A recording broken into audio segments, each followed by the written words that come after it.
Não existe uma trocou de idade lugar com mínima outra para a colega. realização da Quando ela lavagem veio fazer a nasal. lavagem nasal, ela fez a mãe. Ele tá Que é simples, seguro, eficaz, bem tolerado em crianças muito pequenas, né? Então, desde o nascimento, a criança pode fazer a lavagem nasal.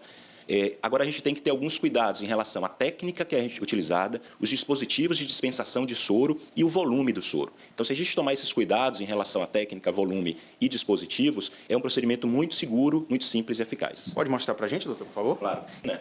De 3 meses ou até 6 meses é o dispositivo. Então, a gente aqui tem alguns dispositivos de lavagem nasal, né? Então, esses dispositivos aqui, por exemplo, de garrafinhas, eles não devem ser usados em crianças menores de que 2 anos. E existem garrafas também específicas para o público pediátrico, né? Que são garrafas com volume menor, de 120 ml.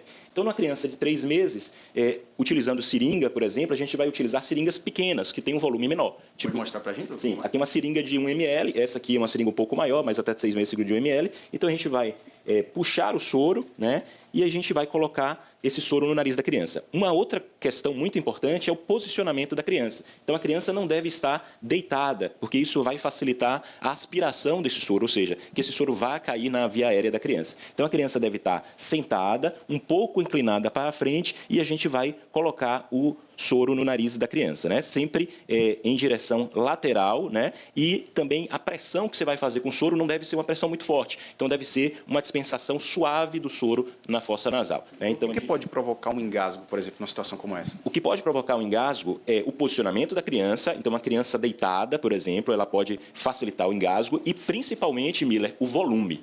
Né? Então, se você colocar um volume muito grande numa criança pequena, isso pode levar a uma aspiração desse soro e engasgo. Ela pode ter amamentar depois? Se você tiver cuidado em relação ao volume, se for uma técnica bem executada e com pouco volume, não tem problema da criança amamentar logo depois. Tá certo, doutor Alessandro, muito obrigado.